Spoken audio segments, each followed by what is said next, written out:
사위가 장모와 결혼했다. 그 뒤에 숨겨진 비밀은 온 가족을 충격에 빠뜨렸다. 울산 출신의 청년 민주는 기계 전문학교에 합격했을 때만 해도 부모님의 유일한 자랑이었다. 그는 성실하고 착해서 누구의 마음도 상하게 하는 법이 없었다. 22살에 그는 금은방을 운영하다 은퇴하여 해운대에서 조용히 살고 있던 화영의 외동딸 서연을 만나 결혼했다. 결혼식은 소박했지만 행복했다.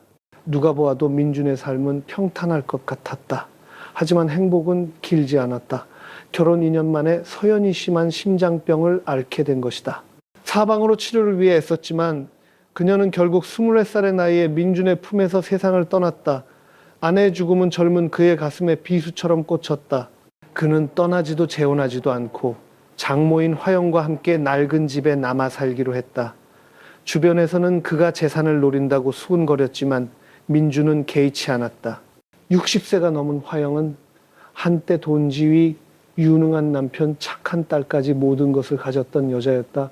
하지만 사고로 남편을 잃고 병으로 딸을 잃은 지금 그녀는 젊은 사위와 함께 살고 있었다. 한때는 아들이라 불렀지만 이제는 뭐라 부르기 애매한 사이가 된 그와 함께. 그들은 두 개의 그림자처럼 함께 살았다. 함께 고인에게 향을 피우고 싸늘한 집에서 식은 밥을 함께 먹었다.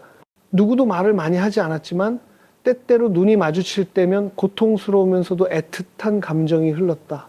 어떤 밤에는 화영이 잠에서 깨어 처마 밑에서 무릎을 끌어안고 앉아있는 민준을 보았다. 그의 눈은 가둔 것처럼 붉어져 있었다. 또 어떤 때에는 민준이 화영이 조용히 자신의 음발을 잘라내는 것을 발견했다. 마치 어깨를 짓누르는 과거의 일부를 버리려는 듯 했다. 그러던 어느 날 민준은 장롱에서 빚 서류 뭉치를 발견했다. 더 이상한 것은 단 한 푼도 빌린 적 없는 자신의 이름으로 수십억 원의 대출이 되어 있다는 사실이었다.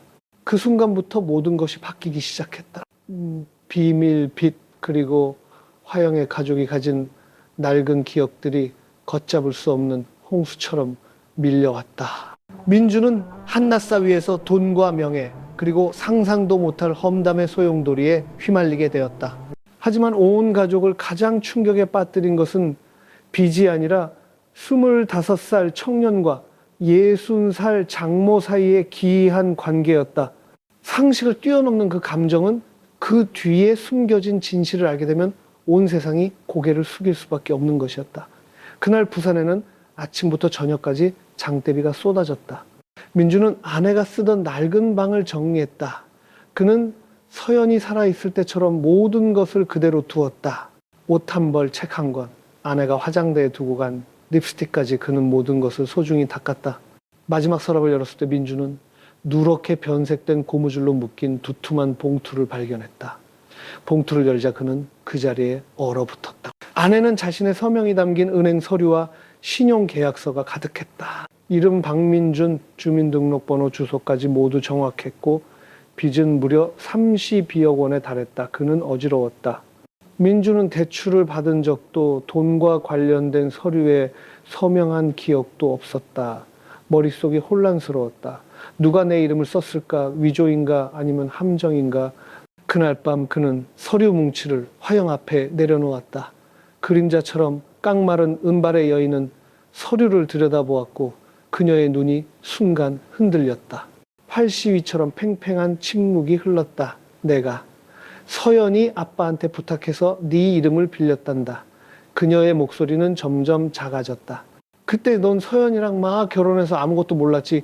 서연이 아빠가 은행 보증 때문에 잠시만 서명해달라고 하더구나. 하지만 그이가 갑자기 세상을 떠나고 내가 갚을 능력이 없었다. 너한테는 끝까지 숨기려고 했어. 민주는 찬물을 뒤집어 쓴 듯한 충격을 받았다. 분노가 아니라 아픔이었다. 유일하게 믿었던 사람, 친어머니처럼 여겼던 사람이 자신에게 한마디 말도 없이 이런 거대한 짐을 지웠다는 사실에 마음이 아팠다. 제가 찾지 못했다면 계속 숨기셨을 겁니까? 민준이 붉어진 눈으로 물었다. 화영은 고개를 숙인 채 테이블 모서리를 꽉 쥐었다. 네가 다른 여자와 결혼하면 이 집을 팔아서 갚으려고 했지. 네가 이렇게 남아있을 줄은 몰랐다. 몰랐다는 그 한마디가 민준의 마음을 핥히는 것 같았다. 그는 그들 사이의 감정이 수많은 상실 끝에 맺어진 가족의 정, 끈끈한 유대감이라고 생각했다. 하지만 알고 보니 그는 보이지 않는 의무감에 묶여 있었던 것이다. 떠나지도 머물지도 못하는 그런 상황에 그날 밤 민주는 비를 맞으며 우산도 없이 몇 킬로미터를 걸었다. 살을 애는 추위도 가슴 속에 답답한 만큼 아프지는 않았다. 아내를 잃고 이제는 다른 사람이 남긴 빚까지 떠안게 되었다. 그리고 그 사람은 지난 몇 년간 그가 사랑했던 장모였다. 그 비 오는 밤 민주는 자신의 인생이 이제 예전 같지 않을 것임을 깨달았다. 그리고 저 집안에서 떨고 있을 화영 역시 더 이상 익숙한 의미의 어머니가 아니었다. 그 비 오는 밤 이후 민주는 화영에게 더 이상 아무 말도 하지 않았다. 다음 날 아침 그는 일찍 일어나 옷을 갈아입고 배낭을 맨 채 문을 나섰다. 화영은 낡은 차주전자에 차를 따르고 있었다. 퀭한 눈으로 민준을 올려다본 그녀는 그의 차림새를 보고 잠시 멈칫했다. 어디 가니? 그녀의 목소리가 떨렸다. 어디든 갈 겁니다. 여기선 숨이 막혀서 더는 못 있겠습니다. 민주는 돌아보지 않고 대답했다. 그의 목소리는 담담했지만 눈은 붉었다. 늙은 여인은 의자에 주저앉았고 손에서 뜨거운 찻잔이 떨어졌다. 네가 가면 내가 살아서 뭐 하겠니? 그 한마디가 민준의 발걸음을 멈추게 했다. 그녀는 울지도 애원하지도 않았다. 그저 아주 작은 목소리를 말했을 뿐이지만 그 소리는 민준이 고개를 돌려 그녀를 보게 하기에 충분했다. 밤새 잠 못 이뤄 헝클어진 은발 깡마른 몸, 그리고 더 이상 웃음소리가 들리지 않는 낡은 집. 그는 오랫동안 말없이 서 있다가 돌아와 낡은 타일 바닥에 배낭을 내려놓았다. 안 갑니다. 하지만 오늘부터 저를 사위라고 부르지 마세요. 두 사람 사이에는 침묵이 흘렀다. 그 후 며칠 동안 민주는 배달 일을 시작했다. 낮에는 오토바이를 타고 부산 시내를 돌며 박스와 음식 꾸러미를 날랐다. 밤에는 항구 근처 식당에서 설거지 아르바이트를 했다.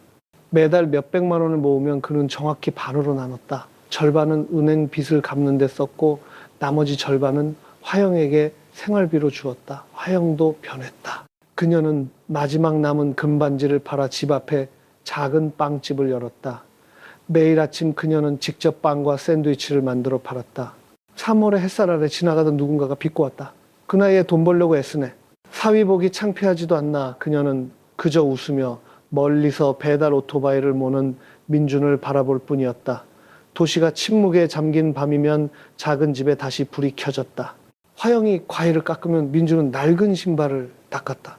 그들은 말이 없었지만 때때로 서로를 조용히 바라보는 눈빛은 마치 한 사람이 사라지면 다른 한 사람도 존재할 수 없다는 것을 말해주는 듯했다. 한 번은 민준이 고열로 알아누웠을 때 화영은 허둥지둥 약을 구하러 다니고 물수건을 갈아주고 죽을 한 숟가락씩 떠먹여 주었다. 그가 깨어났을 때 그녀가 침대 옆에서 졸고 있는 것을 보았다. 그녀의 손은 여전히 그의 손을 꼭 잡고 있었다. 고요한 밤중에 민주는 나지막이 속삭였다. 어머니, 우리 이제 그렇게 부르지 않으면 안 될까요? 화영은 대답하지 않았지만 그녀의 눈꺼풀이 미세하게 떨렸고 가슴이 먹먹해졌다. 언제부터 그들 사이에 사위와 장모라는 경계가 사라졌을까? 그것은 의리일까? 연민일까? 책임감일까? 아니면 감히 이름 붙일 수 없는 더 깊은 감정일까? 빚과 상처, 그리고 잠 못 이루는 밤들 속에서 그 낡은 지붕 아래 기이한 감정이 피어오르고 있었다. 차가운 겨울 속 작은 불씨처럼 은밀하지만 끈질기게 그해 여름 부산의 날씨는 숨막히게 무더웠지만 바깥의 열기도 민준의 마음속 답답함만은 못했다. 어느 날 오후 배달을 하던 민준은 고소장 때문에 경찰서로 오라는 연락을 받았다.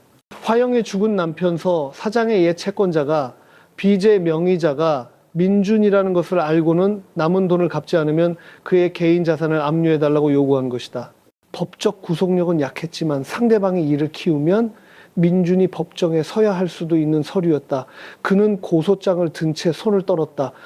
집에 돌아와 그는 나무 식탁 위에 서류를 던지며 더 명확한 설명을 바라는 눈빛으로 화영을 쳐다봤다. 언제까지 이렇게 살아야 조용해질까요? 그의 목소리가 갈라졌다. 화영은 한참 침묵하다가 입을 열었다. 내가 네 아내가 된다면 이 재산은 우리 둘의 것이 되니 그들이 일방적으로 너를 법정에 세울 수는 없을 게다. 민주는 깜짝 놀랐다. 순간 말이 막혔다가 진심인지 아니면 현실을 피하려는 건지 모를 목소리로 되물었다. 결혼하자는 말씀이세요? 서류상으로만. 그녀는 슬픔이 가득한 눈으로 고개를 끄덕였다. 형식일 뿐이야. 누구도 뭘 할 필요는 없어. 하지만 그게 널 불필요한 문제에서 구해줄 거다. 민주는 씁쓸하게 웃었다. 장모님이랑 결혼하라고요. 동네 사람들이 알면 웃다가 죽을 겁니다. 이 빚 때문에 네가 죽는 것보다야 낫지. 그녀가 대답했다. 처음으로 그녀의 목소리는 약하지 않고 자식을 지키는 어머니처럼 단호했다. 그날 밤 민주는 잠들지 못했다. 그는 가난한 고향에 계신 부모님을 생각했다.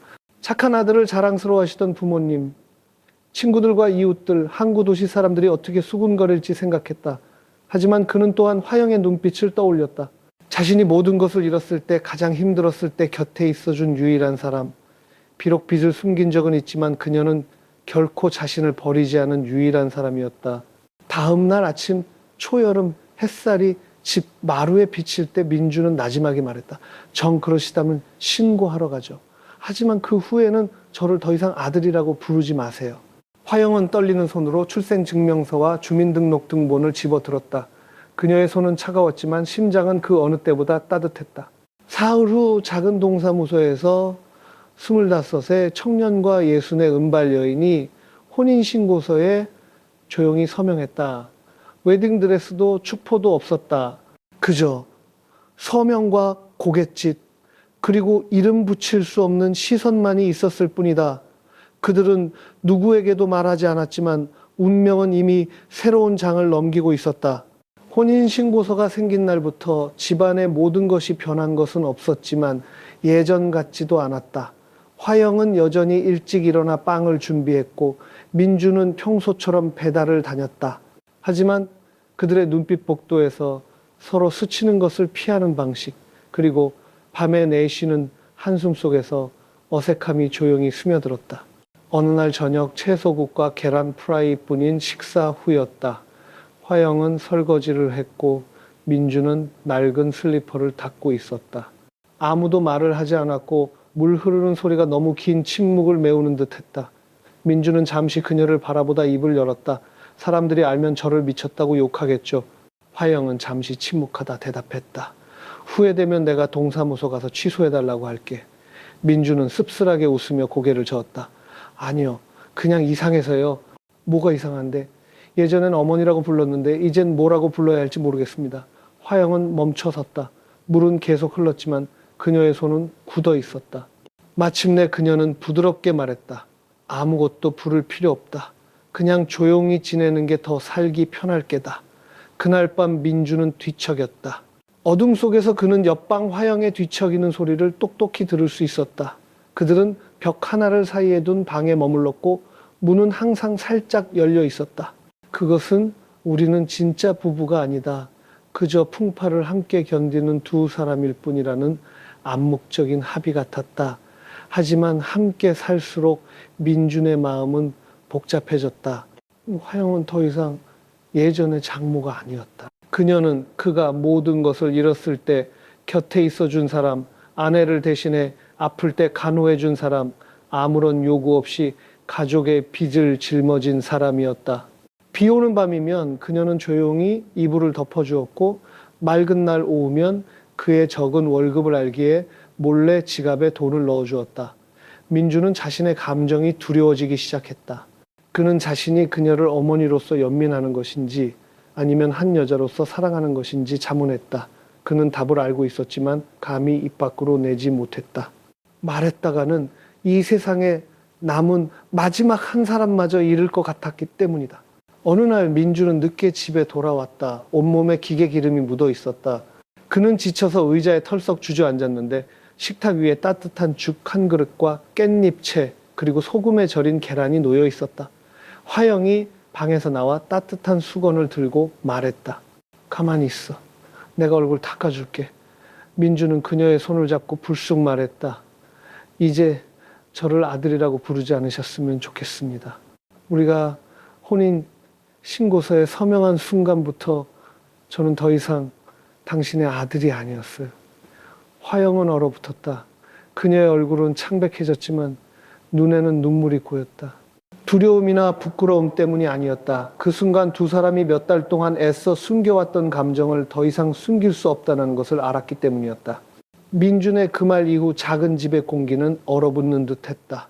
화영은 그날 저녁 내내 침묵했다. 그녀는 설거지를 하고 집을 정리한 뒤 마치 죽은 딸에게서 답을 찾으려는 듯 서연의 제단 앞에 오랫동안 앉아 있었다. 민주는 침대에 누워 천장을 뚫어져라 쳐다봤다.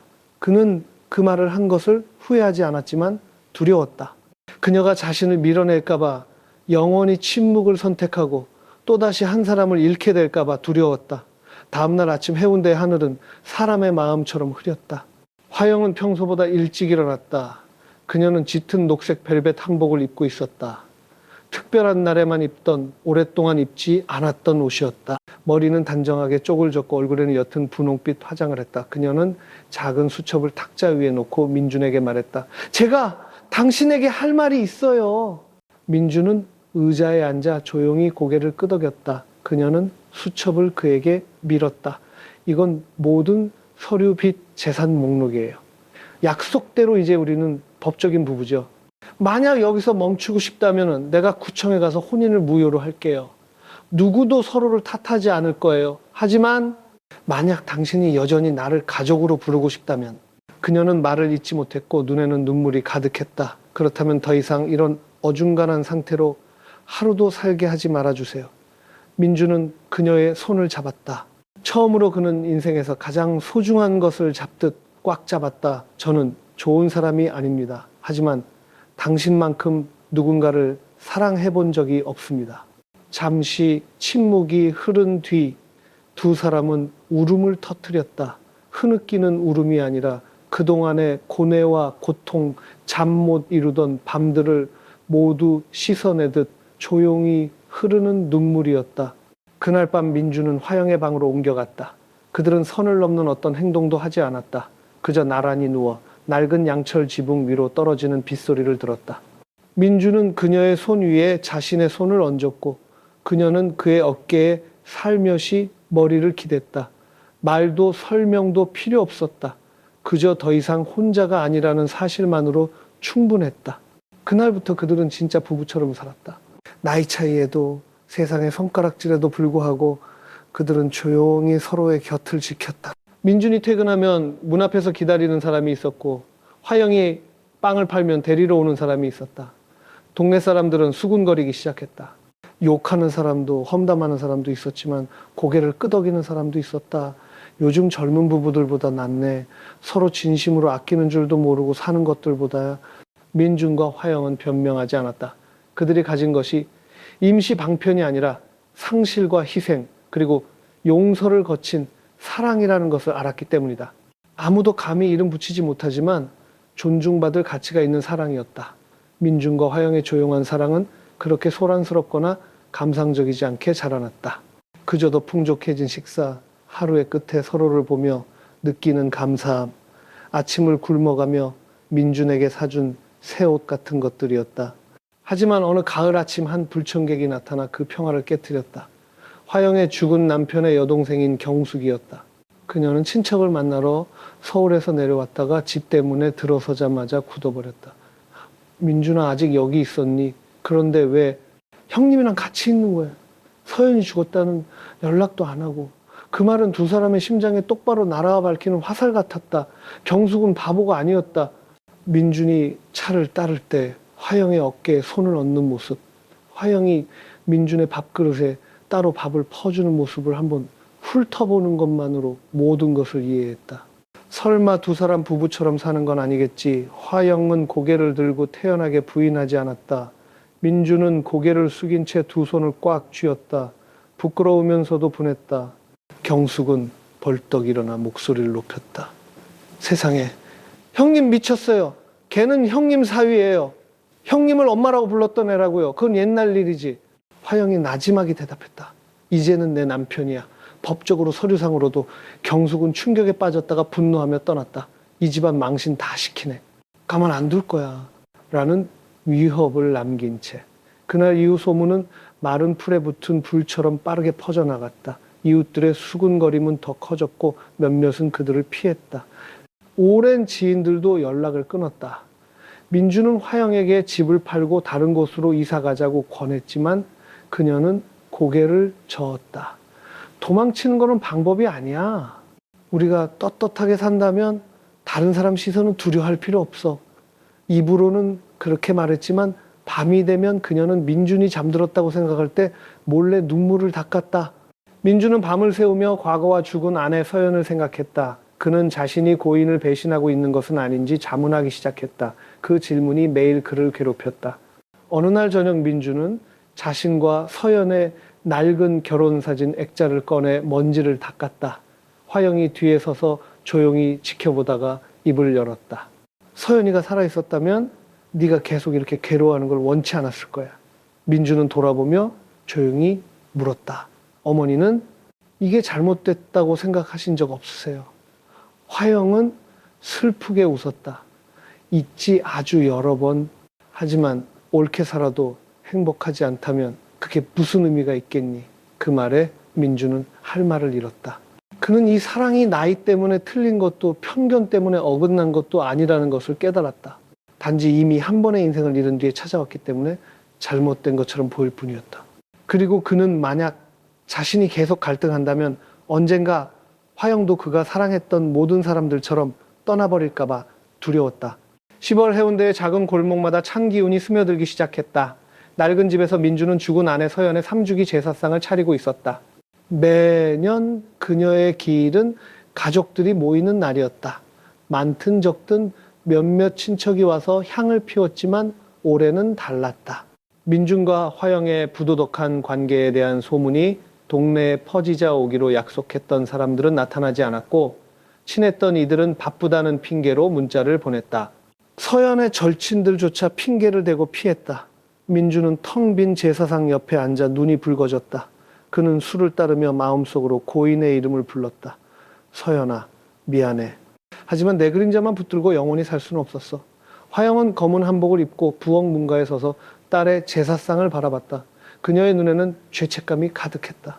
그녀는 다가가 서연이 좋아했던 팥죽 한 그릇을 제사상에 올렸다. 손이 떨렸다. 아무도 말을 하지 않았지만 먹먹함이 공간을 가득 채웠다. 그때 쇠대문이 끼익 소리를 내며 열렸다. 한 사람이 들어왔다. 경숙이었다. 그녀는 흰 국화 한 다발과 서류 한 장을 들고 있었다. 화영은 굳었고 민주는 벌떡 일어섰다. 형님, 이 일을 조용히 넘길 생각이었어요. 전 증거를 다 모았어요. 형님이 가족 윤리를 위반하고 고인의 재산을 착취했다는 고소장이에요. 구청에 제출할 준비 다 됐어요. 화영은 냉정하게 말했다. 난 법을 어기지 않았어. 윤리에 관해서는 누가 심판할 권리가 있지. 경숙은 제사상을 손으로 내리쳤다. 형님은 자기 사위를 남편으로 삼았어요. 서연이 생각은 안 해요. 민준이 두 사람 사이에 끼어들었다. 제가 동의한 겁니다. 누구도 저를 강요하지 않았어요. 비난받아야 할 사람이 있다면 그건 화영 씨가 아니라 저입니다. 경숙은 민준을 보고 놀랐다. 몇 년 전에 그 말은 청년은 이제 키가 크고 눈빛은 단단했으며 목소리에는 결의가 가득했다. 저는 이분을 사랑합니다. 이게 모두에게 충격적이라는 건 알아요. 하지만 제 자신에게 솔직하게 살지 않으면 저는 살아있는 시체나 다름없습니다. 화영은 민준의 손을 끌어당기며 조용히 고개를 저었다. 더 이상 말할 필요 없어. 경숙 씨는 자기가 옳다고 생각하는 일을 할 권리가 있지. 하지만 내 감정적인 결정 때문에 네가 평생 오명을 쓰게 할 수는 없어. 민준은 그녀의 손을 꽉 잡았다. 후회 안 해요. 나중에 이곳을 떠나게 되더라도 저는 이분 곁에 남는 걸 선택할 겁니다. 그 말에 집안의 공기가 멎는 듯했다. 경숙은 더 이상 아무 말도 하지 않았다. 그녀는 한숨을 쉬며 제사상에 국화 다발을 놓고 돌아섰다. 서명되지 않은 빛바랜 고소장은 탁자 위에 남겨졌다. 그 파란만장했던 제사 이후 화영은 더 과묵해졌다. 그녀는 이른 아침 시장에 갔다가 아주 늦게 집에 돌아왔다. 식사는 언제나 두 사람뿐이었다. 하지만 그녀는 예전처럼 민준을 바라보지 않았다. 그녀의 눈빛에는 이름 붙일 수 없는 무언가가 담겨 있었다. 아마도 두려움, 갈등, 혹은 어쩌면 이별을 준비하는 것일지도 몰랐다. 민준은 그것을 알아차렸다. 그는 더 일찍 집에 돌아와 그녀의 가게 일을 도왔다. 낡은 자전거 대신 새 자전거를 사서 매일 저녁 그녀를 태우고 동백섬 주변을 산책했다. 하지만 그가 아무리 노력해도 그녀는 보이지 않는 거리를 두었다. 마치 그를 자신의 감정으로부터 지키기 위해 벽을 쌓는 것 같았다. 어느 날 저녁 두 사람이 동백섬 호숫가에 앉아 있을 때 차가운 가을바람이 옷깃을 스쳤다. 화영이 조용히 말했다. 나 결정했어. 민주는 눈도 깜빡이지 않고 그녀를 바라봤다. 그녀는 주머니에서 종이 한 장을 꺼냈다. 이혼 서류야. 네가 더 이상 이런 손가락질을 받게 하고 싶지 않아. 내 인생은 아직 길어. 이런 결혼 생활에 널 가둬둘 수는 없어. 단지 연민 때문에. 민주는 충격을 받았다. 어머니는 제가 어머니께 가진 감정이 동정이라고 생각하세요. 동정이 아니라 고마움이겠지. 그 빚이 아니었다면 네가 나 같은 여자와 결혼하는데 동의할 리 없었을 거라는 걸 알아. 민주는 웃음을 터뜨렸지만 눈물이 흘러내렸다. 제가 어머니가 결혼한 건 강요 때문이 아니에요. 어머니가 그러셨잖아요. 자기 마음에 솔직하게 살지 않으면 사는 게 무슨 의미가 있냐고. 이제 와서 스스로 모순되는 말씀을 하시는 거예요. 그녀는 침묵했다. 민주는 떨리는 목소리로 힘주어 말했다. 사랑해요. 누가 뭐라고 하든 상관없어요. 동정도 아니고 의무감 때문도 아니에요. 당신이 나를 절망의 구렁텅이에서 구해줬고 아무도 해준 적 없는 방식으로 나를 사랑해줬기 때문이에요. 화영은 손을 들어 그의 눈물을 닦아주며 조용히 말했다. 널 믿어. 하지만 이 사회는 믿지 않아. 그 말은 민준의 가슴에 비수처럼 꽂혔다. 다음날 화영은 조용히 빵집 문을 닫고 친척에게 집 열쇠를 맡겼다. 그녀는 민준에게 편지 한 통을 남겼다. 잠시 떠나 있을게. 도망치는 게 아니라 네가 신중하게 생각할 시간을 주기 위해서야. 이 모든 것에도 불구하고 여전히 나 같은 사람과 이 인생을 함께하고 싶다면 서연이 아빠가 노후를 보내고 싶어 했던 울산 외곽의 작은 집으로 날 찾아와. 기다리겠지만 강요는 하지 않을게. 민주는 편지를 읽고 마음이 복잡해졌다. 그는 책상 옆에 멍하니 앉아 눈물에 젖은 종이를 꽉 쥐었다. 그날 밤 그는 처음으로 이 집이 고아처럼 춥다고 느꼈다. 화영이 떠난 지 사흘이 지났다. 낡은 집에서는 더 이상 이른 아침 빗자루질 소리도 빵집 문 여는 소리도 복도에서 들리던 익숙한 슬리퍼 소리도 들리지 않았다. 오직 민준만이 거실에 돌처럼 굳어 앉아 있었다. 그는 죽은 아내 서연의 낡은 사진을 보다가 창가에 놓인 화영과 혼인신고하던 날 찍은 새 사진을 보았다. 두 여자, 두 개의 인생. 한 사람은 청춘이었고 다른 한 사람은 상실 속에서 자신을 찾게 해준 안식처였다. 나흘째 밤 그는 한밤중에 일어나 마당으로 나가 별이 가득한 하늘을 올려다봤다. 그는 자문했다. 만약 내가 어머니를 찾으러 가지 않는다면 내 평생 다시 기회가 있을까? 다음 날 아침 민주는 짐을 쌌다. 그는 빵집 문에 종이 한 장을 붙였다. 가게, 임시, 휴업. 웃음이 돌아오면 다시 열겠습니다. 그는 버스를 타고 해운대에서 1시간 반 정도 떨어진 울산으로 향했다. 가는 내내 머릿속은 텅 비었고 심장은 북처럼 울렸다. 그 집은 소나무 숲 사이에 낮은 언덕 기슭에 자리 잡고 있었다. 화영의 아버지가 남긴 낡은 집으로 지금은 잡초로 뒤덮여 있었다. 하지만 이상하게도 민주는 새로 심은 부겐빌레아 덩굴이 막 꽃망울을 터뜨리고 있는 것을 보았다. 그녀가 여기 있다는 뜻이었다.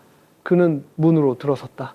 문은 잠겨 있지 않았다. 집 안에서는 향긋한 수세미국 냄새가 퍼져나왔다. 화영은 돋보기를 끼고 자수를 놓고 있었다. 머리는 단정하게 묶여 있었다. 그녀가 고개를 들어 민준을 보았을 때 그녀의 눈빛이 멈췄다. 날 찾을 필요 없었는데 그녀가 나지막이 말했다. 당신을 찾지 않으면 남은 평생을 어떻게 살라고요? 민준이 대답했다. 심장이 세차게 뛰었다. 두 사람은 작은 거리를 두고 서 있었고 아무도 말을 하지 않았다. 창문으로 바람이 불어와 새소리와 함께 두 사람의 어지러운 심장 박동 소리를 실어 날랐다. 민주는 다가가 그녀 앞에 무릎을 꿇었다. 숨지 마세요. 저에게 선택을 강요하지도 마세요. 저는 이미 오래전에 선택했으니까요. 만약 아직 저를 사랑하신다면 여기에 머물게 해주세요. 밥을 짓거나 설거지를 하거나 저 부겐빌레아 정원을 가꾸는 일이라도 괜찮아요. 화영은 말이 없었다. 주름진 눈가에서 눈물이 흘러나오기 시작했다. 넌 너무 바보 같아. 놓아줄 수 없을 만큼 바보 같아. 민주는 고개를 들었다. 그의 눈은 붉었다. 그럼 놓지 마세요. 그녀는 말없이 고개를 끄덕였다. 그날 저녁 그들은 숲속 집에서 첫 식사를 함께 했다. 도시의 불빛도 등 뒤의 수군거림도 사람들의 의심, 어린 시선도 없었다. 오직 그들 모든 것을 잃었던 젊은 남자와 인생의 황혼역에 비로소 사랑할 용기를 낸 나이든 여자만이 있었다. 정원 밖에서는 부겐빌레아가 피어나기 시작했다. 소나무 숲의 평화는 일주일 남짓 이어지다가 또 다른 폭풍이 닥쳐왔다. 그날 아침 민준이 마당에서 부겐빌레아 덩굴을 다듬고 있을 때 화영은 두꺼운 편지 봉투를 들고 있었다. 그녀의 얼굴은 창백했다. 발신인 이름 없이 희미한 붉은 도장 하나만 찍혀 있었다. TH은행. 두 사람 모두에게 낯선 이름이었다. 안에는 11년 전에 신용계약서 사본이 들어있었다. 계약서 아래 서명은 서광호 화영의 전남편이자 서연의 아버지였다. 그가 여러 해 전에 팔았던 시내의 집 명의자이기도 했다. 화영을 무너지게 한 것은 함께 첨부된 보증 의무 재확인서였다. 당시 겨우 14살이었던 사위 민준이 장인이 친족이라는 이유와 조종하기 쉽다는 이유로 이름을 빌렸다는 내용이었다. 원금과 11년간의 이자를 합쳐 총 빚은 32억 원. 화영은 얼어붙어 편지를 든 손을 떨며 중얼거렸다. 그 사람이 미성년자 사위까지 속였어. 민주는 서류를 다 읽고 머릿속이 혼란스러웠다. 그는 어렴풋이 그의 장인이 가족 소득 증명을 위해 자신의 이름을 어떤 계약서에 쓸 거라고 말했던 것을 기억했다. 그때 그는 어렵고 단순하게 생각했으며 감히 많이 묻지 못했다. 그런데 이제 와서 은행이 30일 안에 갚지 않으면 소송을 걸고 이 사건을 공개하겠다고 선언한 것이다. 화영은 죄책감이 가득한 눈으로 민준을 바라봤다. 내가 더 일찍 알았어야 했는데. 그 사람이 수상한 사업을 하는 건 의심했지만 너까지 이 진창으로 끌어들일 줄은 몰랐어. 민준은 주먹을 꽉 쥐었다. 만약 그때서 사장님이 사고로 돌아가시지 않았다면 아마 제가 대신 감옥에 갔을지도 몰라요. 그 말에 화영은 울음을 터뜨렸다. 민준은 일어서며 단호한 눈빛으로 말했다. 도망치지 않을 겁니다. 어머니가 사방에 돈을 빌리러 다니게 두지도 않을 거고요. 제가 맞서겠습니다. 그날 밤 민준은 시내로 나가 부동산 중개업을 했던 오랜 친구 준을 만났다. 해운대에 있는 그 집 좀 팔아줘. 얼마가 됐든 상관없어. 준은 놀랐다. 미쳤냐? 그건 네 장모님이 남겨주신 집이잖아. 민준은 슬프게 웃었다. 이제 과거의 빚을 모두 갚을 때가 됐어. 내가 만든 건 아니지만 내 이름으로 돼 있으니 내가 책임져야지. 숲속의 나무집에서 화영은 부겐빌레아 덩굴을 바라봤다. 첫 꽃잎이 떨어졌고 그녀는 이것이 단지 빚 문제가 아니라 하나의 경고라는 것을 알았다. 그들의 행복은 언제나 과거의 유령들에게 위협받을 것이다. 하지만 이번에는 그녀도 도망칠 생각이 없었다. 민준은 해운대로 돌아왔다. 거의 보름 만에 돌아온 그의 머리카락은 조금 길었고 눈빛은 이 기이한 관계에 처음 발을 들였을 때처럼 순진하지 않았다. 하지만 이번에 그는 사랑하기 위해서가 아니라 과거의 빚을 갚기 위해 돌아왔다. 친구 준이 이미 기다리고 있었다. 그들은 해변의 작은 카페에서 만났다. 집 사겠다는 사람이 나타났어. 준이 속삭였다. 그런데 시세보다 3억이나 싸게 부르는데 그래도 계약할 거야. 민준은 망설임 없이 고개를 끄덕였다. 준은 한숨을 쉬었다. 네가 급한 건 알지만 정말 아깝다. 하지만 어머니가 대신 짊어지게 할 수도 내가 저지르지도 않은 잘못 때문에 소송을 당하게 둘 수도 없어. 준이 문득 물었다. 너 네 장인이 TH은행 최진석 지점장이랑 무슨 관계가 있었는지 기억나? 민준은 미간을 찌푸렸다. 낯선 이름이었지만 머릿속에 번개처럼 스치는 것이 있었다. 예전에 장인이 전화 통화를 하면서 진석이 형이라고 아주 친근하게 부르는 것을 얼핏 들은 적이 있었다. 준은 민준에게 10년 전 금융 뉴스에서 인쇄한 낡은 사진 한 장을 건넸다. 서 사장과 최진석 지점장이 영종도에서 있었던 유령 부동산 투자 계약식에서 함께 찍은 사진이었다. 그곳은 나중에 연쇄 부도가 났던 곳이다. 민준은 사진을 꽉 쥐었다. 마음이 차가워졌다. 나만 끌려 들어간 게 아니었구나. 그는 말문이 막혔다. 집 계약금 절차를 마친 후 민주는 울산의 나무집으로 돌아왔다. 화영은 여전히 창가에 앉아 회색 손수건을 수놓고 있었다. 하지만 이번에는 탁자 위에 은행에서 다시 보낸 소송장이 놓여 있었다. 그들은 공식적으로 법원에 서류를 제출한 것이었다. 미안하다. 그녀가 나지막이 말했다. 너무 유약하게 살았던 게 죄야. 민주는 다가가 그녀의 손을 꽉 잡았다. 사과하지 마세요. 잘못은 돌아가신 분에게 있어요. 하지만 살아있는 사람이 침묵으로 대가를 치러서는 안 돼요. 그는 그녀에게 모든 것을 이야기했다. 유령 투자 사건 사진과 최진석이라는 이름. 두 사람은 말없이 앉아있다가 그녀가 긴 한숨을 내쉬었다. 그 이야기는 들어본 적이 있어. 하지만 그때는 남편이 피해자라고만 생각했지. 그 사람이 모든 걸 꾸몄고 넌 그저 장기말에 불과했던 거야. 민준의 눈이 깨달음으로 번뜩이며 말했다. 어머니, 저는 그냥 빚만 갚는 게 아니에요. 과거의 그늘에 숨어 우리 현재를 망가뜨리는 자들을 더 이상 놔두지 않기 위해 모든 것을 밝혀낼 겁니다. 처음으로 화영은 민준을 단지 사위나 사랑하는 남자가 아니라 책임을 지고 맞서고 정의를 되찾을 줄 아는 진정한 어른으로 보았다. 민준이 빚 상환 유예를 신청하고 대출 서류 재검토를 요청하기 위해 해운대로 돌아간 날 그는 서류만 가져간 것이 아니었다. 가방 안에는 죽은 장인과 TH은행 지점장 최진석 사이의 수상한 관계를 증명하는 낡은 사진 한 장이 들어있었다. 처음 서류를 접수한 직원은 절차만 훑어보고 일반적인 서류처럼 넘기려 했지만 민준이 사진을 내밀자 그의 안색이 변했다. 즉시 서류는 상부로 보고되었다. 사흘 후 민준이 임시로 머물던 하숙집 문틈으로 발신이 넘는 편지 한 통이 끼워져 있었다. 안에는 작은 USB와 함께 휘갈겨 쓴 메모가 있었다. 서 사장의 죽음이 정말 사고였는지 알고 싶다면 그날 23시 58분의 영상을 봐라. 병원 기록은 믿지 마. 민주는 USB를 노트북에 꽂았다. 그것은 서 사장이 밤에 걷다가 트럭에 치였다고 알려진 국도 근처의 교통 CCTV 영상 일부였다. 화면은 흐릿했지만 서 사장의 보고서처럼 정처 없이 배회한 것이 아니라는 점은 분명했다. 그는 번호판이 흐릿하게 처리된 검은색 차 옆에 서 있었고 마지막 순간 누군가가 뒤에서 그를 강하게 밀었다. 민주는 얼어붙었다. 사고가 아니라 의도적인 살인이었다. 그는 주먹을 꽉 쥐었다. 심장이 멎는 것 같았다. 즉시 민주는 영상을 들고 지방경찰청으로 갔다. 몇 년이 지난 사건을 수사기관이 쉽게 재수사하지 않을 것이라는 걸 알았지만 그는 일단 진실이 드러날 기회가 생긴다면 영원히 침묵 속에 묻히지는 않을 것이라고 믿었다. 집에 돌아와 그는 화영에게 모든 것을 이야기했다. 그녀는 한참 멍하니 앉아있다가 물었다. 누구라고 생각하니? 민주는 주먹을 꽉 쥐었다. 최진석이 의심스러워요. 화영은 아주 작게 고개를 끄덕였다. 마치 마음속 깊은 곳에서는 이미 생각했지만 감히 믿지 못했던 것처럼. 서 사장이 죽었을 때 최진석이 모든 대출 서류를 처리하고 빚을 갚기 위해 재산을 처분하는 일을 도맡았지. 뭔가 이상하다고 생각했지만 남편의 절친이었기에 감히 묻지 못했어. 이제 모든 것이 하나로 꿰어 맞춰지고 있었다. 민주는 자신을 변호하고 사랑하는 여인을 지키기 위해서는 장인의 죽음에 대한 진실을 밝혀야 한다는 것을 똑똑히 알았다. 복수를 위해서가 아니라 빛으로 과거를 종결짓기 위해서였다.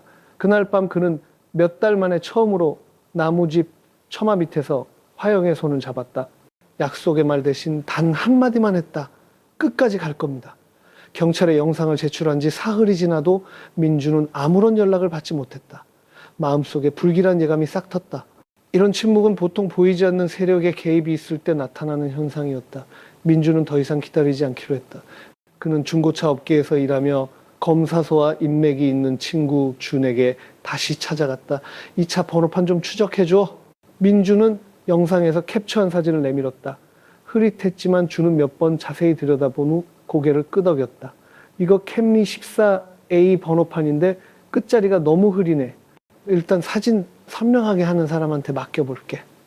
그날 오후 해운대역 근처 노점 식당에서 밥을 먹고 있을 때 민주는 낯선 번호로 걸려온 전화를 받았다. 쉰 목소리의 남자가 말했다. 그만둬. 자네는 사위일 뿐이잖아. 너무 깊이 파고들 필요 없어. 지난 일은 지난 일로 둬. 민주는 눈을 가늘게 뜨고 차갑게 대답했다. 그 일이 현재를 죽이지 않도록 하려면 그냥 둘 수는 없죠. 남자는 씁쓸하게 웃고는 전화를 끊었다. 1시간도 채 되지 않아 준에게서 다급한 전화가 왔다. 민준아, 너 집에 갔냐? 방금 내가 사진 처리 맡긴 정비소에 누가 와서 그 차 번호판에 대해 캐물었대. 미행당하는 것 같아.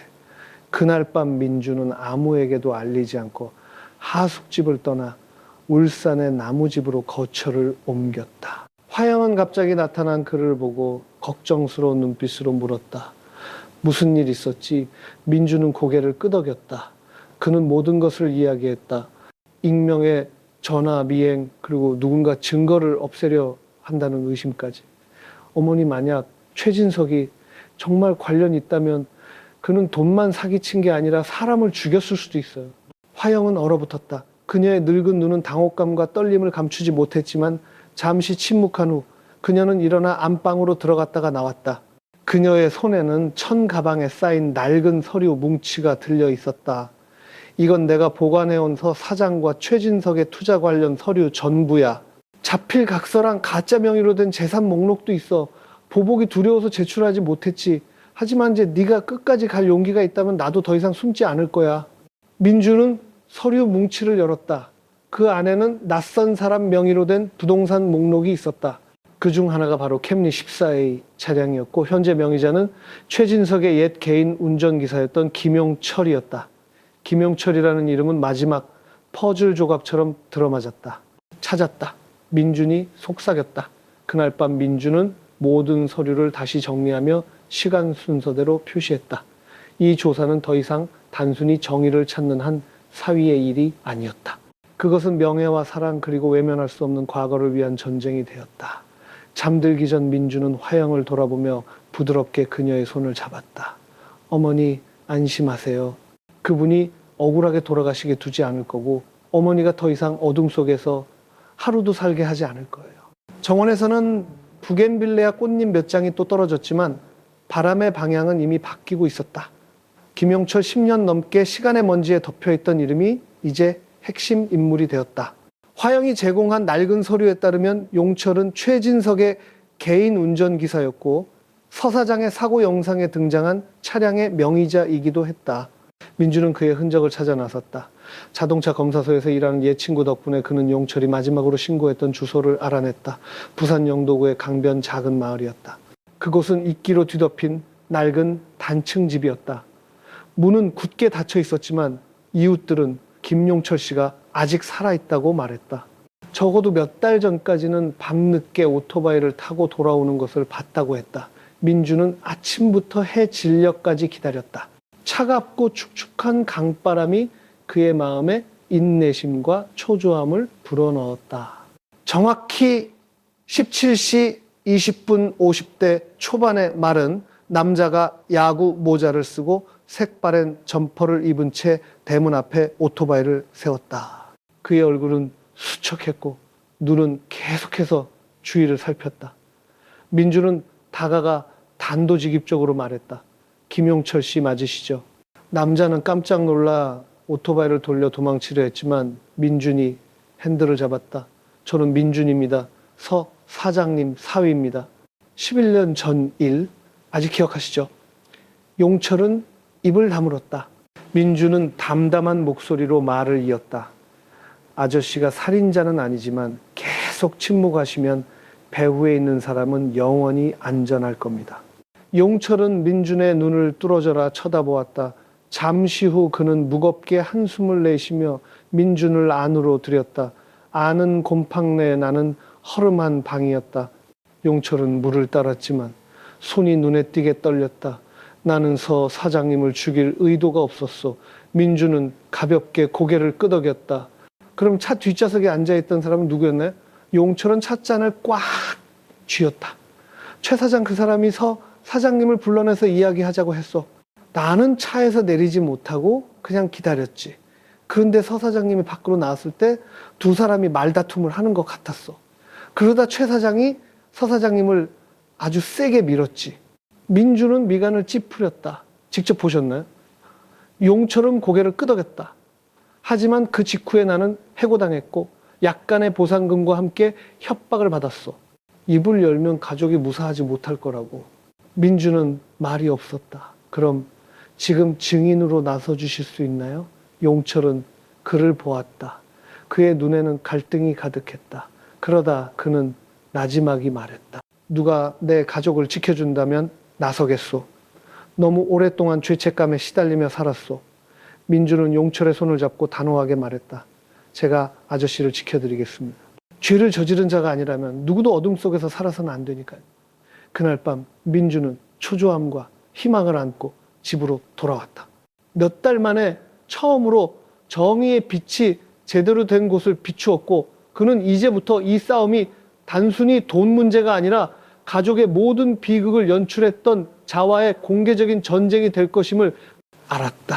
다음 날 아침 민주는 복잡한 민사소송, 특히 정보가 은폐되거나 이익 집단이 연루된 사건을 맡아 유명해진 정문록 변호사의 사무실을 찾았다. 정 변호사는 희끗희끗한 머리에 차분한 목소리, 그리고 칼날처럼 날카로운 눈빛을 가진 중년의 남자였다. 민준의 모든 서류를 검토한 후 그는 바로 고개를 끄덕이지 않고 물었다. 김용철이라는 사람이 정말 증언을 할 거라고 확신합니까? 민준은 힘주어 고개를 끄덕였다. 법적 보호만 있다면 기꺼이 진술서에 서명할 준비가 되어 있습니다. 정 변호사는 씁쓸하게 웃었다. 법적 보호는 쉽지만 악의적인 여론과 언론의 칼날로부터 보호하는 것은 다른 문제예요. 감당할 수 있겠소? 민주는 망설임 없이 대답했다. 저는 이미 그보다 더한 것도 감당해 왔습니다. 이틀 후서 사장의 사망 원인 재수사를 요청하는 서류가 공식적으로 부산지방법원에 제출되었다. 동시에 민주는 이전에 은행의 부당한 채무 압박에 대해 목소리를 내주었던 몇몇 지인 기자들에게 서류 사본을 보냈다. 그는 정의의 빛이 여론의 압박과 함께 해야 한다는 것을 알았다. 하지만 바람의 방향은 생각보다 빨리 바뀌었다. 불과 일주일 후 빌부터 사는 사위 전처의 재산을 노리다. 25세 연하남 60세 여사장의 마음을 이용하다. 착한 사위에 가면 뒤 수십억 유산을 노린 계략. 같은 제목의 익명 기사들이 가짜 뉴스 사이트에 쏟아져 나왔다. 민주는 노트북 화면 앞에서 얼어붙었다. 조작된 사진, 악의적인 댓글 성적인 암시와 모욕적인 단어들이 홍수처럼 쏟아졌다. 절친 인준이 그날 밤 바로 전화했다. 틀림없이 최진석 짓이야. 소송에서 시선을 돌리려고 널 비방하는 거야. 민준도 알고 있었지만 그가 가장 약한 부분을 건드릴 줄은 몰랐다. 그와 장모 화영의 관계. 그는 오해받는 것이 두렵지 않았다. 그가 걱정하는 것은 화영이 상처받을 것이라는 점이었다. 그날 저녁 집에 돌아오니 화영이 재단 옆에 앉아 있었다. 그녀의 눈은 퀭하고 붉었다. 어머니 읽으셨죠? 민준이 조용히 물었다. 화영은 대답하지 않았다. 잠시 후 그녀는 말했다. 네가 이 모든 비난을 감당할 필요는 없어. 지금이라도 물러선다면 원망하지 않을게. 민준은 그녀 앞에 무릎을 꿇고 목이 메어 말했다. 어머니는 모르시는군요. 이건 더 이상 사위나 장모의 문제가 아니에요. 이건 명예고 진실이고 한 가족 전체의 억울함이에요. 제가 하지 않으면 누가 하겠어요. 화영의 눈물이 그의 손등 위로 떨어졌다. 하지만 이번에는 그녀가 그를 막지 않았다. 그녀는 일어나 사위, 그녀 인생에 남은 유일한 남자의 손을 꽉 잡았다. 그럼 함께 가자. 그날 밤 민주는 여론을 피하는 대신 처음부터 모든 이야기를 솔직하게 담은 자필 편지를 썼다. 상실에서 사랑으로, 그리고 정의를 찾는 싸움에 이르기까지 그는 변명하지도 피하지도 않았다. 그저 진솔한 고백이었다. 편지는 인터넷에 공개되었고 수천 번 공유되었다. 이상하게도 많은 사람들이 그를 믿었다. 아마도 진실은 큰 소리로 외칠 필요 없이 온 마음을 다해 말하기만 하면 되기 때문일 것이다. 6월 25일 민준의 집으로 공식 통지서가 도착했다. 부산지방법원이 서 사장의 사망 원인 재수사 요청을 수리했다는 내용이었다. 그 소식은 희망의 불씨를 지폈지만 그와 함께 반대편에서는 짙은 연기가 피어올랐다. 정 변호사는 경고했다. 일단 서류가 법원으로 넘어가면은 상대방은 가만히 있지 않을 거예요. 비방하거나 증거를 없애는 두 가지 방법을 선택하겠지. 그 경고는 사흘 만에 현실이 되었다. 핵심 증인인 옛 운전기사 김용철이 갑자기 사라졌다. 민준이 그의 집에 가보니 문은 잠겨 있고 전화기는 꺼져 있었다.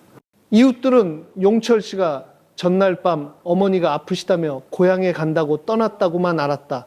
하지만 민준이 확인해 본 결과 김용철 씨에게는 살아계신 어머니가 없었다. 민준은 즉시 변호사와 경찰에 알렸다. 동시에 정 변호사는 두툼한 봉투를 받았다. 아내는 서류를 취하하는 대가로 5억 원의 금전적 지원과 가족의 명예훼손을 피하기 위한 내부 합의 제안서가 들어있었다. 정 변호사는 태연하게 봉투를 바닥에 던지며 한숨을 쉬었다. 낡은 수법이지만 잃을 게 많은 사람에겐 여전히 효과적이지. 다행히 자네는 그런 부류가 아니군. 민주는 아무 말도 하지 않았지만 마음이 복잡했다. 돈 때문이 아니라 김용철 씨 때문이었다. 유일한 증인이 입을 다물면 서류는 가장 중요한 부분을 잃게 된다. 그날 저녁 민준이 다른 단서를 찾으러 나가려 할 때 전화가 울렸다. 발신 번호가 표시된 낯선 번호였다. 익숙한 남자의 목소리가 차갑게 울렸다. 마지막 경고다. 어디까지가 한계인지 알아야지. 법원은 돈 있는 사람들의 게임이야. 넌 이길 수 없어. 민준은 씁쓸하게 웃었다. 잘못하셨군요. 저는 이기려고 싸우는 게 아닙니다. 진실을 찾을 뿐입니다. 전화기 저편에서 한 글자씩 힘주어 말했다. 그럼 살아남길 빌지. 전화는 긴 신호음과 함께 끊겼다. 민주는 잠시 멍하니 앉아 있었다. 그는 최진석이 점차 본색을 드러내고 있다는 것을 알았다. 더 이상 모범적인 기업인이 아니라 날카로운 발톱을 가진 늙은 여우였다. 하지만 그는 또한 한 가지를 깨달았다. 진짜 강한 자는 돈이 많은 자가 아니라 더 이상 잃을 것이 없는 자라는 것을. 그날 밤 화영은 조심스럽게 처마로 나와 차가운 찻상 옆에 홀로 앉아있는 민준을 보았다. 그녀는 조용히 사위 옆에 앉았다. 무섭니? 그녀가 물었다. 민준은 조용히 고개를 저었다. 김용철 아저씨가 무슨 일 당할까봐 더 걱정돼요. 그녀는 그의 손을 잡으며 오랫동안 가슴속에 묻어두었던 말을 처음으로 꺼냈다. 너는 두려움을 넘어 진실을 지키려는 유일한 사람이야. 무슨 일이 있어도 내가 네 곁에 있을게. 간단한 말이었지만 민준에게는 그것이 가장 큰 힘이었다. 그는 더 이상 혼자가 아니라는 것을 알았기 때문이다. 다음날 아침 김용철을 찾고 싶으면 간포항 근처 낡은 여인숙으로 와라. 경찰에 알리지 마.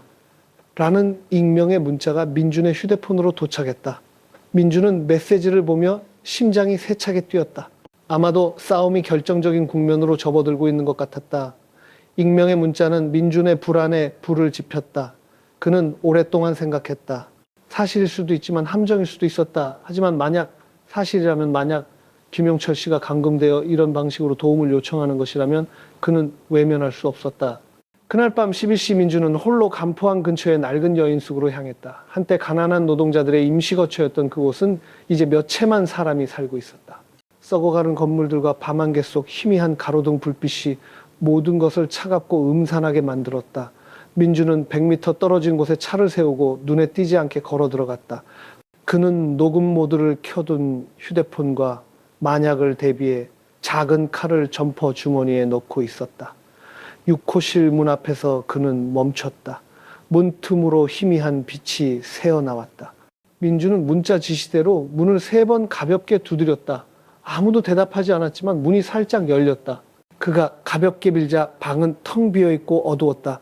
안에서는 곰팡내와 낡은 선풍기가 삐걱거리며 돌아가는 소리만 났다. 김용철 씨의 모습은 보이지 않았다. 민준이 안으로 들어서 문을 닫기도 전에 옷장 뒤에서 검은 그림자가 갑자기 튀어나왔다. 빠른 반사신경으로 첫 번째 공격은 피했지만 뒤에서 날아온 주먹에 그는 정신이 아찔해졌다. 복면을 쓴 두 남자가 그의 팔을 단단히 잡고 안으로 끌고 들어갔다. 복면을 쓰지 않은 3번째 남자가 커튼 뒤에서 나왔다. 민준은 그가 최진석의 신복이었던 태식임을 알아보았다. 태식은 비웃으며 말했다. 용철이가 어디 있는지는 중요하지 않아. 처리해야 될 건 너야. 민준은 발버둥 쳤지만 제압당했다. 태식은 그의 주머니에서 휴대폰을 꺼내 녹음을 끄고는 벽에 던져 박살냈다. 내까지 깨 영상 몇 개랑 늙은 운전 기사놈 증언으로 거대한 제국을 무너뜨릴 수 있을 것 같아. 너무 순진하군. 그는 민준의 귀에 대고 속삭였다. 그가 부하들에게 민준의 손발을 묶으라고 신호를 보내고 입을 막으려던 순간 골목 밖에서 사이렌 소리가 울렸다. 경찰이다. 부하 2명이 당황하며 욕을 내뱉었다. 어떤 놈이 신고했어. 문이 걷어차이며 열렸다. 경찰 3명이 들이닥쳐 순식간에 2명의 폭력배를 제압했다. 태식은 도망치려 했지만 사복을 입은 경찰관의 업어치기에 나가 떨어졌다. 민주는 숨을 헐떡였다. 몸은 만신창이었지만 그의 눈에는 다시 빛이 돌아왔다. 긴 코트를 입은 남자가 들어왔다. 정문록 변호사였다. 그는 씁쓸하게 웃었다. 내가 자네를 혼자 보낼 거라고 생각했나? 그 문자는 내가 꾸민 것이고 골목밖 카메라는 자네들을 공격하려 준비하는 모든 장면을 녹화했네. 태식은 할 말을 잃고 얼굴이 하얘졌다. 그날 밤 일당은 조직적인 폭행 및 형사수사 방해 혐의로 체포되었다. 다음 날 아침 이 사건은 소셜미디어를 통해 퍼져나갔다. 처음으로 언론은 최진석의 이름을 언급하며 화영의 전남편서 사장의 사망 재수사 관련 키워드를 함께 실었다. 민주는 화영의 먹먹한 환영을 받으며 집으로 돌아왔다. 그녀는 그의 부어오른 손을 잡고 눈물을 멈추지 못했다. 바보야, 왜 나한테는 말도 안 하고 갔어? 민주는 미소 지으며 그녀의 손을 자신의 가슴에 살며시 얹었다. 어머니가 항상 여기 제 마음속에 계신다는 걸 아니까요. 여인숙에서 폭력배들이 체포된 지 일주일 후 부산지방검찰청은 TH은행 전 지점장 최진석을 소환하여 대출 처리 과정의 위법 행위 및 서 사장 사망 사건과의 관련성을 조사하기로 결정했다. 소식은 순식간에 퍼져나갔다. 주요 언론사들이 일제히 보도했다. 한때 부산에 성공한 기업인으로 칭송받던 인물이 2012년 한 공무원의 간접살인 혐의로 조사를 받게 된 것이다. 한편 온 인터넷 커뮤니티에서 비난받던 민주는 이제 감탄의 대상이 되었다. 그의 페이스북에 나는 내 장모를 이렇게 사랑했고 왜 후회하지 않는가 라는 제목으로 올렸던 편지가 다시 공유되었다. 하지만 이번에는 조롱이 아닌 존중이 담겨 있었다. 수천 개의 좋아요를 받은 한 댓글이 눈에 띄었다. 우리는 단지 나이 차이 때문에 그를 비웃었다. 하지만 우리 중 누구도 그가 한 것처럼 옳은 일을 할 용기는 없었다. 민준 씨 미안합니다. 검찰청에서 최진석은 처음에는 모든 혐의를 부인했다. 절친한 친구가 세상을 떠났을 때 그 가족을 도왔을 뿐이며 모든 절차는 적법했다고 주장했다. 하지만 김영철 씨가 안전하게 돌아온 후 제출한 영상과 그의 공식 진술이 공개되자 최진석의 안색은 완전히 변했다. 영상 속에서 그는 서 사장이 도로로 밀쳐지는 순간 운전기사에게 차를 돌리라고 신호하는 장본인이었다. 또한 그가 화영에게 공증 없이 서명하게 한 채무탕감각서는 은행 절차에 맞지 않는 재산 탈취를 위한 수법임이 밝혀졌다. 하늘의 그물은 넓고 성기어 보이나 결코 놓치는 법이 없다. 한 달 후 최진석은 직권남용 재산 탈취 및 중과실 범죄 은닉 혐의로 공식 기소되었다. 민주는 승리가 눈앞에 보였지만 결코 교만하지 않았다. 오히려 그는 언론에서 물러나 모든 인터뷰를 거절했다. 진실의 중요한 일부가 밝혀졌지만 사랑하는 사람을 잃은 고통은 무엇으로도 지울 수 없다는 것을 알았기 때문이다. 어느 날 밤 두 사람이 나란히 앉아있을 때 화영이 조용히 물었다. 그 사람이 민주는 고개를 저으며 먼 곳을 바라봤다. 아니요. 하지만 용서하지는 않을 겁니다. 용서는 있는 것이지만 저는 다시는 누구도 이런 고통을 겪지 않도록 기억하는 것을 선택할 거니까요. 그녀는 그의 손을 잡았다. 그 순간 그녀는 이 남자가 단지 사위나 연인이 아니라 굳건하고 너그러운 남은 유일한 기둥이라는 것을 똑똑히 깨달았다. 며칠 후 정 변호사가 찾아와 2주 안에 1심 재판이 열릴 것이라고 전했다. 수집된 모든 증거를 모아 유죄 판결 가능성이 매우 높았다. 민준과 화영은 이전에 강탈당한 재산 회복을 청구할 수 있었다. 민준은 단 한마디만 했다. 돈은 필요 없습니다. 어머니만 여기 계시면 됩니다. 8월 18일 부산지방법원에서 직권남용 재산 탈취 및 살인행위 간접 은닉 혐의로 기소된 전 TH은행 지점장 최진석에 대한 1심 재판이 열렸다. 한때 지역 재개의 성공 상징으로 여겨졌던 인물이었다. 법정은 사람들로 가득 찼다. 10여 명의 주요 방송사 기자들이 일찍부터 자리를 잡았다. 그들은 은행 사건뿐만 아니라 특별한 인물에게도 관심이 있었다. 바로 인터넷에서 조롱받던 젊은 사위에서 이제 가족을 위해 정의를 지켜낸 민준이었다. 민준과 화영은 맨 앞줄에 앉았다. 그녀는 단아한 한복을 입고 있었고 얼굴은 근심에 차 있었다.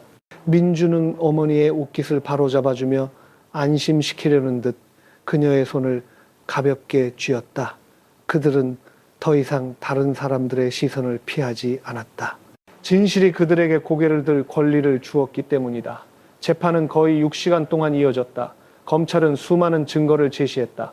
최진석이서 사장 사망 전 현장 근처에 나타난 영상 정보를 은폐하기 위해 부하들과 나눈 통화 녹음 매수와 협박을 당했던 운전기사 김용철의 증언, 그리고 최진석이 지위를 이용해 화영에게 불법적인 재산 양도 서류에 서명하도록 압박했다는 금융 자료들, 피고인 측 변호사는 단 하나의 주장만 펼쳤다. 제 의뢰인은 서 사장 가족의 미래를 걱정해서 그렇게 했을 뿐 결코 탈취할 의도는 없었습니다. 그 약한 변명은 이미 너무나 명백해진 진실을 덮을 수 없었다. 마지막 변론에서 민주는 권리관계자 자격으로 증언대에 섰다. 그는 딱 세 마디만 했다. 저는 돈이 필요 없습니다. 다만 돌아가신 아버님이 편히 잠드시고 제 어머니가 평온하게 살 수 있기를. 그리고 정의는 때로 늦을지언정 결코 사라지지 않는다는 것을 사회가 알아주기를 바랄 뿐입니다. 법정은 박수 소리로 가득 찼다. 재판이 끝나고 재판부는 최진석에게 징역 18년을 선고하고 불법적으로 탈취한 해운대 시내 집과 30억 원에 상응하는 금액을 포함한 모든 재산을 반환하고 가족의 요청에 따라서 사장의 명예를 회복하라고 명령했다. 선고가 내려지자 화영은 울음을 터뜨렸다.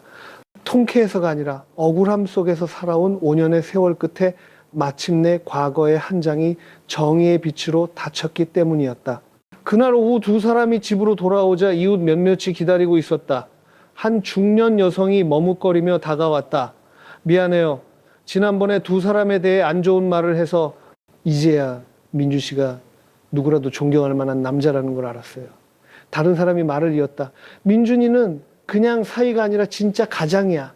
진정한 의미의. 화영은 감동하여 미소 지었고 민주는 그저 고개를 숙여 감사 인사를 할 뿐이었다. 그날 밤 그는 집 처마에 앉아 맑은 밤하늘을 바라봤다. 수많은 풍파가 지나갔고 그는 인생에는 여전히 어두운 조각들이 남아있지만 깨끗한 양심을 지킨다면 모든 발걸음이 빛이 된다는 것을 깨달았다. 재판이 끝나고 2달 후 화영의 해운대 옛집은 수리되었다. 호화롭지는 않았지만 단정하고 밝고 아늑했다. 집 구석구석에는 물질이 아닌 폭풍 뒤에 평화라는 새로운 숨결이 깃들어 있었다. 그날 아침 화영은 정원에 서서 막 피어난 붉은 장미꽃을 가볍게 만지고 있었다. 민준이 집 안에서 따뜻한 차 2잔을 들고 나왔다. 어머니는 이 꽃들을 참 좋아하시네요. 그가 조용히 말했다. 꽃은 거짓말을 하지 않으니까. 슬픈지 기쁜지 보기만 해도 알 수 있거든. 그녀가 부드럽게 웃었다. 두 사람은 부겐빌레아 덩굴 아래 돌탁자에 앉았다. 많은 말이 필요 없었다. 그들은 침묵조차 마음을 따뜻하게 할 만큼 서로를 이해했다. 잠시 후 민주는 주머니에서 서류 뭉치를 꺼냈다. 해안 지역의 가난한 청년들을 위한 무료 직업 훈련소 사업자 등록증이었다. 그가 오랫동안 품어왔지만 결코 실현될 것이라고 생각하지 못했던 꿈. 어머니, 우리 동네 아이들이나 예전 저처럼 어려운 환경에 있는 사람들을 위해 무료 기술 교실을 열면 어떨까요? 화영의 눈에 눈물이 고였다. 내가 함께하지 않을 거라고 생각했니? 민주는 웃었다. 그는 그녀와 함께라면 불가능한 일은 없다는 것을 알았다. 그날 저녁 그들은 지역 관청으로부터 지역사회 활동에 기여한 모범 시민 표창식에 참석해달라는 초대를 받았다. 민준도 후보 중 한 명이었다. 처음에 그는 거절했지만 화영이 그의 손을 잡았다. 네가 유명해지기 위해서가 아니야. 저 밖에서 희망을 잃은 아이들에게 너 같은 사람도 상처에서 시작했다는 걸 알려주기 위해서 그는 고개를 끄덕였다. 표창식에서 사회자가 무엇이 그를 모든 편견과 상처를 극복하고 오늘에 이르게 했는지 물었을 때 민주는 대답했다. 사랑 때문입니다.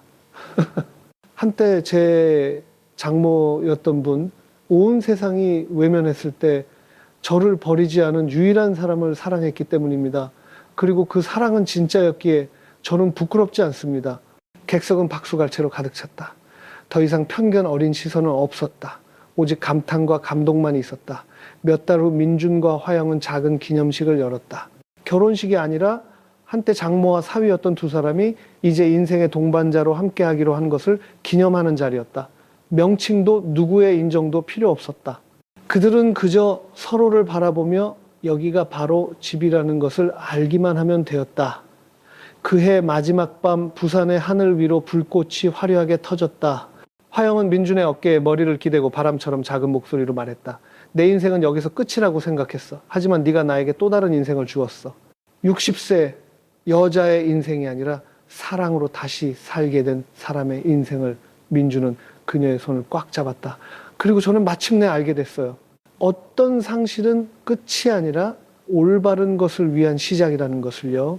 민준과 화영의 이야기는 단순히 나이와 사회적 관계의 경계를 뛰어넘은 특별한 사랑 이야기가 아니다. 그것은 용기, 정직함, 그리고 자신의 마음에 충실하고자 하는 열망에 대한 조용한 서사시이기도 하다. 여전히 편견이 심하고 사랑을 정형화된 기준으로 보는데 익숙한 사회에서 그들은 바람을 거슬러 가기로 선택했다. 그들은 비난과 의심의 눈초리, 심지어 증오까지 견뎌냈지만 결코 서로의 손을 놓지 않았다. 그들의 사랑은 요란하거나 화려하지 않았지만 진실하고 굳건했다. 그것은 상실을 통해 불의에 맞서 싸우던 날들을 통해 단련되었고 마침내 서류가 아닌 사람들의 마음으로 사회의 인정을 받았다. 또한 민준이 추구했던 정의에 대한 이야기는 젊은이가 정의감과 신념을 지킨다면 흔들 수 없을 것 같던 거대한 시스템조차 바꿀 수 있다는 증거이기도 하다. 민준은 영웅이 아니다. 그는 그저 평범한 아들이자 남자였지만 그 길이 고통스러울 것을 알면서도 옳은 것을 선택할 용기가 있었다. 그리고 모든 것을 잃었던 여인 화영은 수많은 상처 속에서도 어머니로서 그리고 다시 사랑할 줄 아는 여자로서의 인자함과 평정 그리고 품위를 잃지 않았다. 사랑에는 나이, 지위, 편견의 한계가 없다. 그것이 진심에서 우러나오고 누구에게도 상처를 주지 않는 한, 정의는 때로 늦게 올 수 있지만 진실을 끝까지 추구하는 사람이 있는 한 결코 사라지지 않는다. 가족은 반드시 혈연이나 명분으로 만들어지는 것이 아니라 곁에 남아주고 사랑하고 함께 폭풍우를 헤쳐나갈 용기가 있는 사람들로부터 시작될 수 있다. 그리고 마지막으로 결코 누군가를 겉모습이나 소문으로 판단하지 말라. 모든 사람에게는 아직 들려주지 않은 이야기가 있고 때로는 그 이야기가 우리가 세상을 보는 방식 자체를 바꿀 만큼 강력하다. 이 이야기를 여기까지 들었다면 아마 당신의 마음속에도 여러 생각이 스칠 것이다. 당신이 누구이든 어디에 있든 기억해달라. 나와 다르게 사는 사람이 모두 틀린 것은 아니며 모든 옳은 것이 처음부터 쉽게 받아들여지는 것은 아니다. 하지만 진실하게 사는 것은 언제나 인간의 마음에 가장 올바른 선택이다. 이야기는 여기서 끝나지만 이 이야기가 남긴 메시지는 우리 각자의 마음속에서 계속되기를 바란다. 여러분은 지금 어디에서 이 이야기를 듣고 계신가요? 오늘 제가 들려드린 이야기는 어떠셨어요? 댓글로 여러분의 생각을 자유롭게 남겨주세요. 언제나 여러분의 하루가 평안하고 행복하기를 진심으로 기도합니다. 혹시 여러분에게도 이렇게 모두와 함께 나누고 싶은 특별한 사연이나 재미있는 이야기가 있다면 주저하지 마시고 저희에게도 들려주세요. 다 같이 듣고 공감하면 더 큰 기쁨이 될 테니까요.